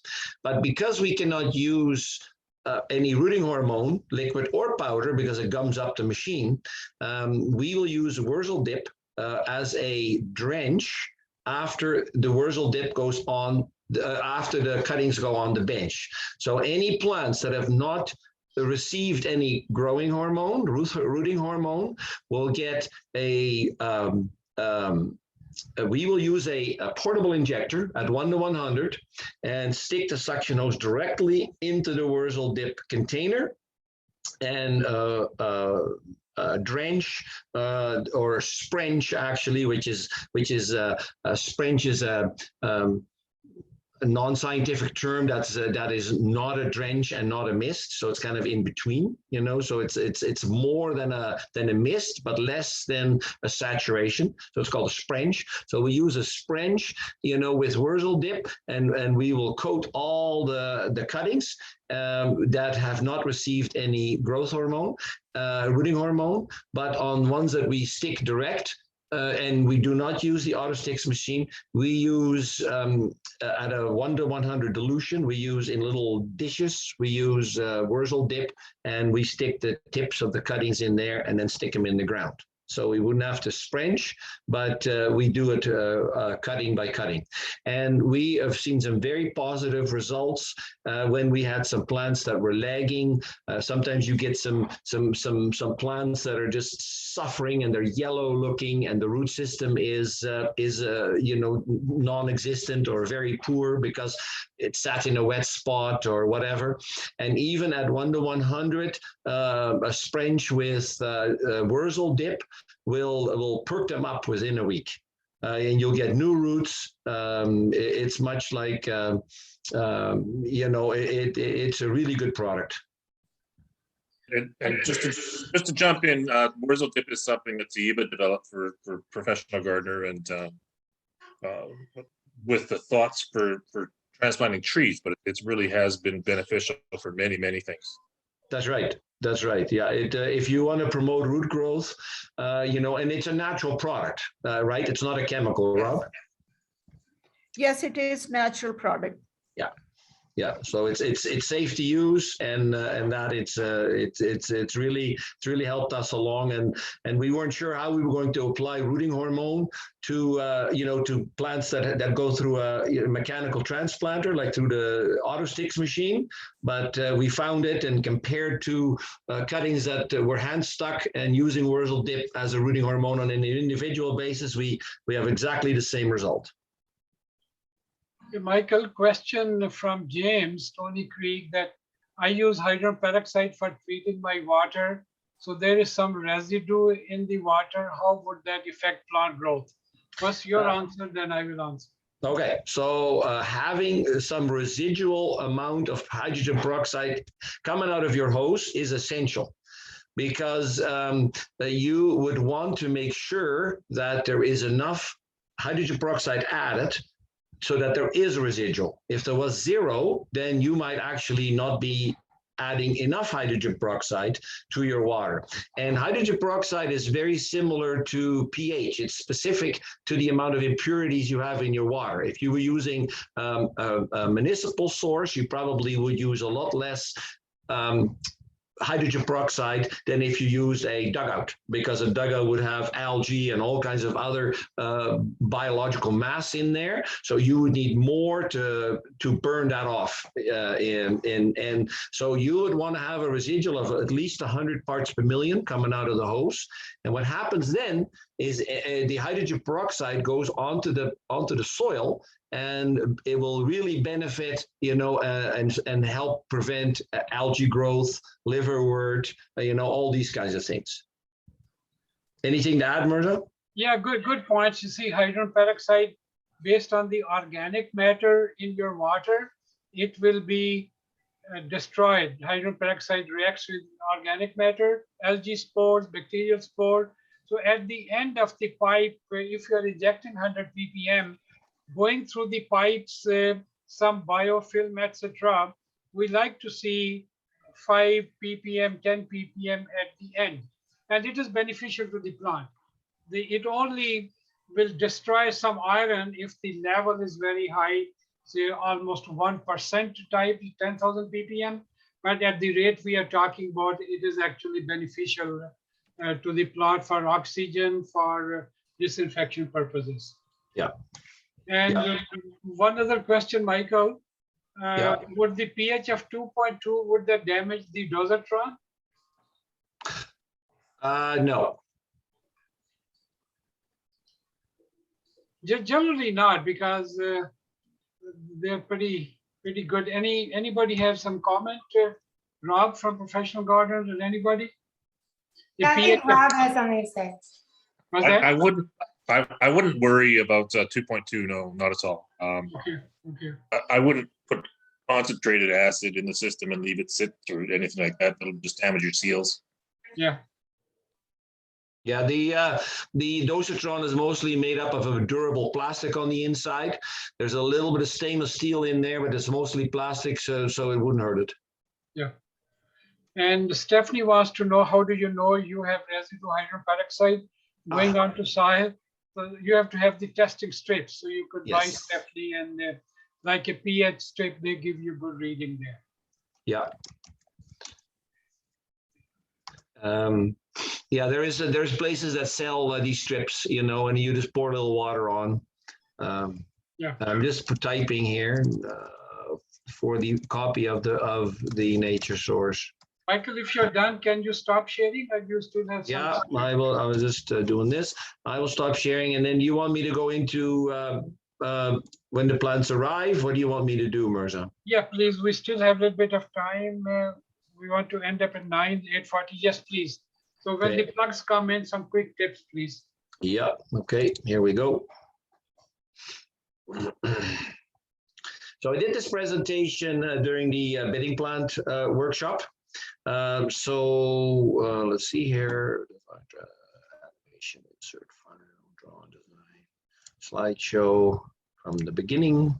So we did this at the virtual bedding plant workshop for the Alberta Greenhouse Growers Association. What do you do when your plants arrive? How do I get the boxes home? You can make an appointment if you're a pickup customer. You can book an appointment through our website, agggreenhouses.com/booking form, and that will get you to a calendar, and you can after you've received your confirmation, you can figure out which week your order is, and you can pre-book all your slots for the entire season if you want, if you have multiple pickups. So they're in 1 hour slots. So, and if the slot is gray, light gray, then it means that all the spots are taken. We just don't want everybody to show up on Thursday afternoon at 11 o'clock. But our pickup days are Thursdays and Fridays of each of the shipping weeks.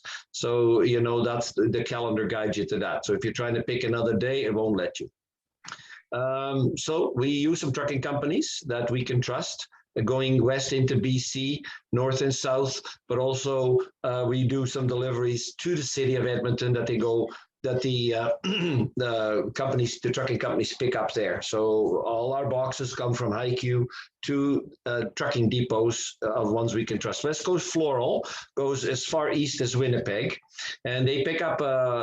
We have a pickup schedule for those on page 7 of our Young Plant catalog.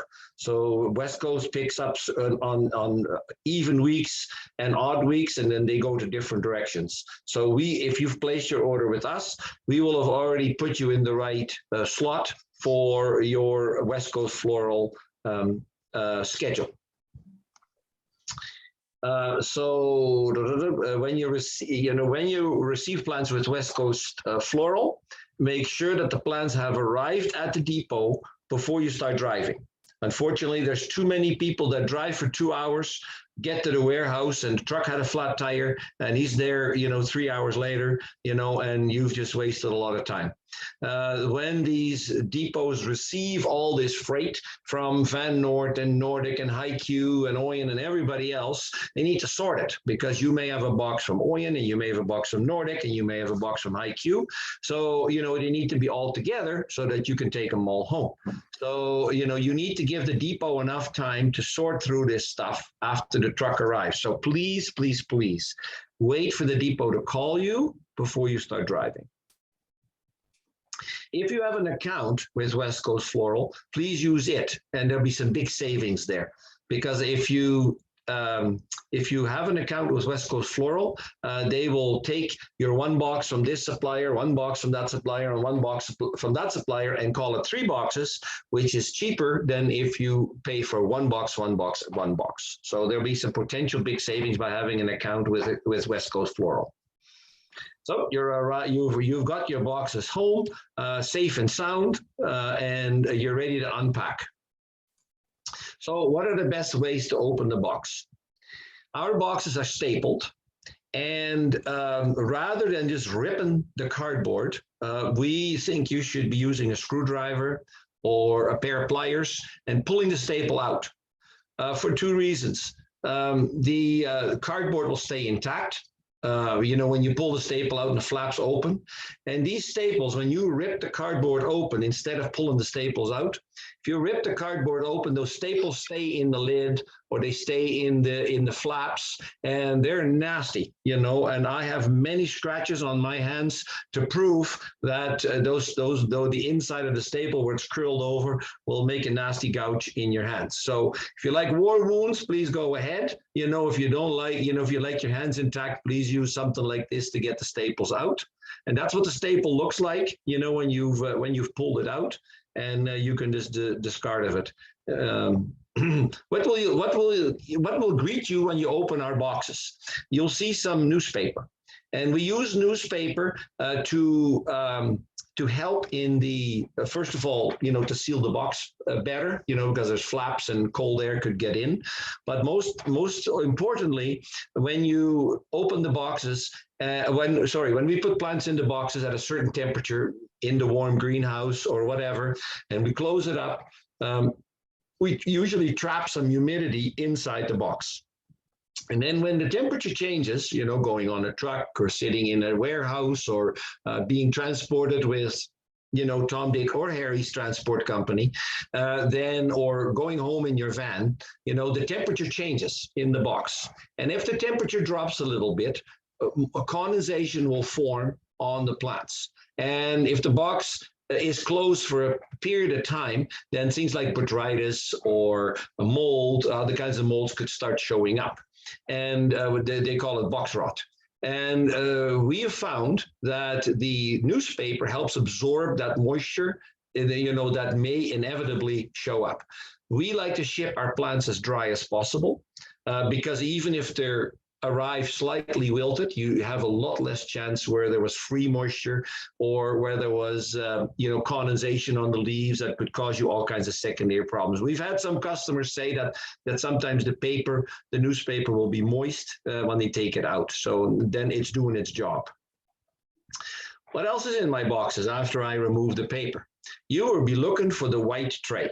The white tray will have all your tags, some mints, and your packing, your picking ticket or packing slip in there. So on the packing slip will be notes about any back orders or about any substitutions or down counts, anything like that.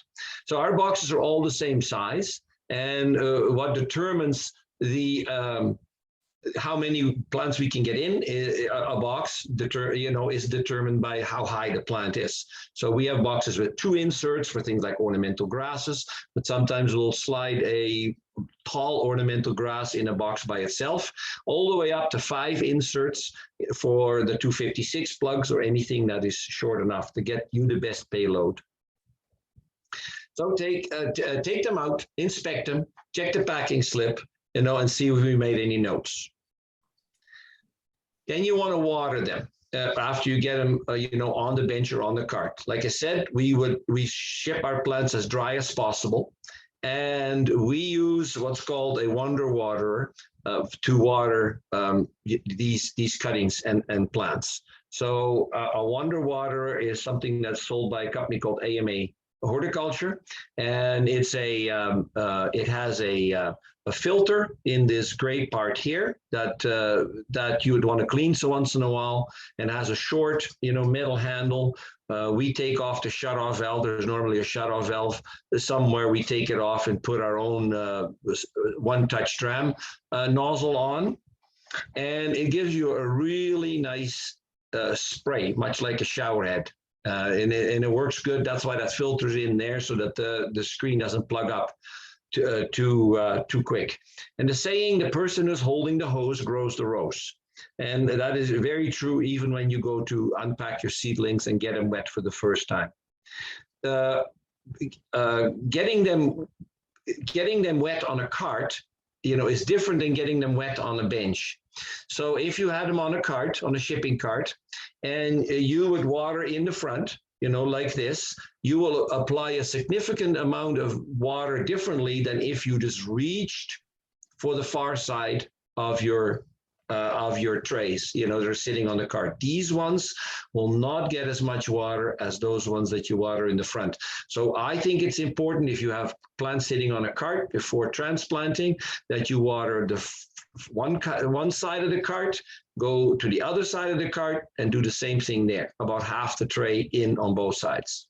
Hey, Michael, we should start finishing it up. It's only 10 minutes left here. Yeah, no problem. So here's the Water Wonder when you take them apart, and the single touch dram hose. And so covering half the tray, for width is important to get evenly moisture. Then how do you transplant these? So most of our seedlings are grown in Elapots. Elapots is a mesh cased sausage that is cut into little dices and put into the trays. The way is to pull the plant up by the casing of the Elapot rather than by the plant itself.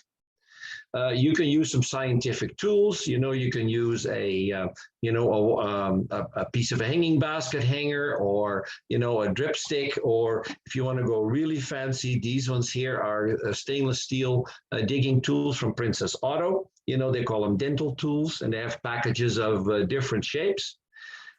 So then so then that pretty much does it. So what's growing at high Q? We talked about that. We grow high Q, we grow ornamental grasses and geraniums. And thank you. Any questions? Yeah, most of the questions are answered. There's one question for professional gardener. Is there some 5627 in stock in Calgary at this time? Is there what, sorry? Yeah, is some fertilizer in stock right now? 5627? Yeah, we make it in-house, so we have lots of fertilizer in stock for sure. Okay, all right. Okay, any quick question? We only have 5 minutes left now. The one question is, do you transplant as soon as you receive your plants right into the 12-inch baskets? Yeah, good. And yeah, so that depends kind of on what size of seedling that you receive. If you receive a plug that's 25 to 40 millimeters in diameter, if it comes in a tray that size, then definitely they can go into a 12-inch hanging basket right away. If you decided to buy some seedlings, that are in a tray that's like the size of a quarter or the size of a dime or even smaller, then no, they cannot go directly into the hanging basket. They would drown. They would kind of drown, in the soil. So those would have to go in like a 606 or a 1204, an embedding plant pack for a couple of weeks that you would before you plant them into the basket. Okay. Michael Shirley has a question as well in the chat. I use the dip before transplanting. Is that okay? To dip and then transplant the next day. What do you dip them in, Shirley? She's actually talking Wurzel dip. Is that possible? is it No, also no, no. dip? She's talking the dip that Emil. Oh, okay. It's Botanigard and Oh, I see. Okay, okay. Okay. Okay. Yeah, Botanigard and the nematodes, that one. Okay. yeah. Yeah, so Shirley, explain that dip a little bit. What do you use? There's a calculation for it, and there's so I use the nematodes and I use Nemo. the Botamigard, and I just mix it in the water, and then it needs to be agitated quite frequently, but it's only good for like so many hours, like up to 4 hours. And so when I get a large order, because it's only good for the 4 hours, instead of making like day after day or twice or 3 times a day, I will dip everything.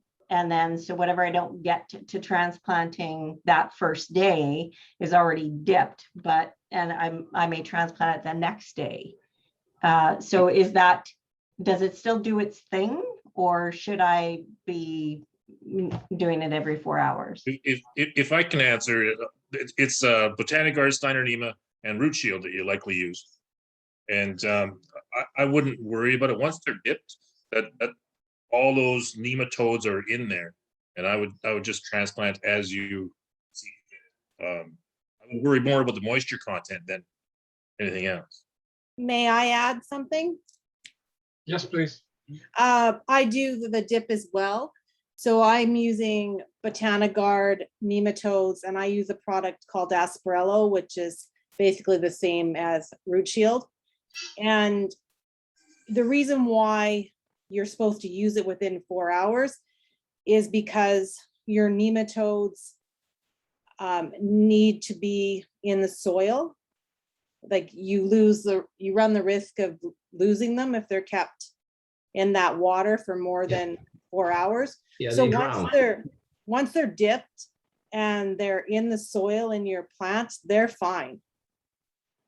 Yeah, you don't need to worry about if it takes you a few days, even if it took you a week to get them all planted. It isn't going to matter. Okay, thank you. I don't leave them sit in there. I put them in for like a few seconds and then go No, on you to the just next one. So, just dip them and pull them out. When I'm dipping them, I hold the tray in long. Sometimes if the plugs are a little bit dry when they come, you know how they bubble. I hold them in long enough for those bubbles to quit, so that I know that all the plugs have soaked up the dip evenly, and then I pull them out, let them drip for a second, and set them on the bench. Right. Okay. Good. Okay, we have to cut the conversation. It will be recording, will be sent. Our time is ending. So, Dr. Mirza, everybody- if I could just quickly reinforce something you said that I think is very important. Blossom end rot, as you mentioned, we're really finding that it's more any deficiency in a tomato plant at any stage can cause blossom end rot, whether it's temperature, moisture, calcium, anything that is not optimum can cause BER. So just if you see BER, don't just throw calcium at it. It could be a number of things. Yeah, good point. Yeah. We have some questions here. And maybe Laura can answer that. Kelly wants to know, does it kill particular bugs, the dip you use?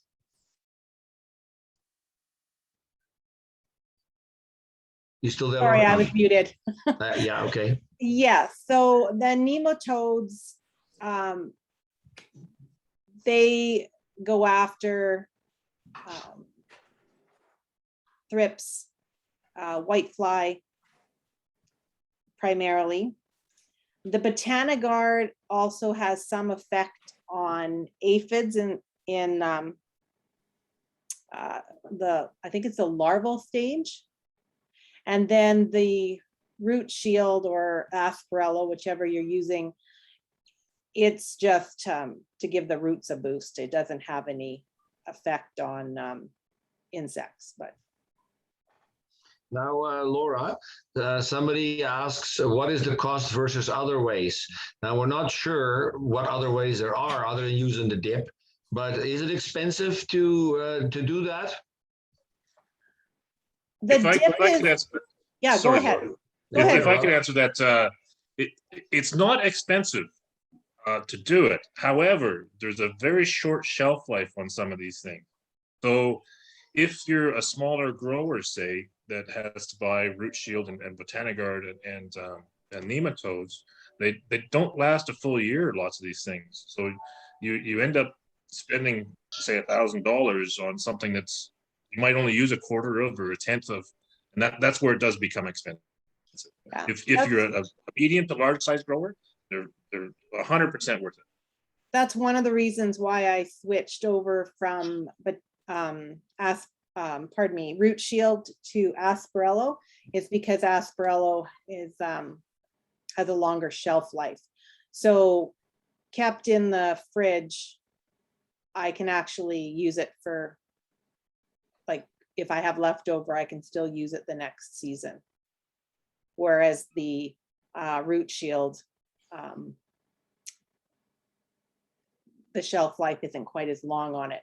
The nematodes, I think the smallest container you can get is 50 million. And the dose is actually 20 million in 40 liters of water. So I just order the 50 and they get a few extra, because they don't keep in the fridge very long. They're usually, by the time they show up, like the best before date is only a week. 2 at the most is what I've found. Yeah, and maybe for some of the growers, we're a very sharing bunch, in our province, in our neighboring provinces. You may want to contact somebody in your neighborhood and go like, hey, let's buy a package of this nematodes together, and share it, or Botanigard, or or something like that, to help share the cost. There's less waste of that product, and you may help each other out. All right, Michael, thank you very much, all the listener, and we'll be seeing you on March 28th. Great session. I'll be sending the recording to you. We planned for an hour, that's 2 hours already. Yeah. And most of you don't like to go. You don't want to sleep today. And big thanks to Tahiba and the Pro Gardener team for your contribution, to the industry, as well as to, always supporting our trade show and convention, the bedding plant workshop, and sharing the knowledge of the employees of the Pro Gardener team. So thanks, Tahiba, and thanks, Rob. Krista. Thank you for inviting us too. Thank you. You're very welcome. We appreciate that. Okay, everybody, take care. Thank you very much. Good night. Thank you. Good night. Good night. Good night. Thanks. Good night.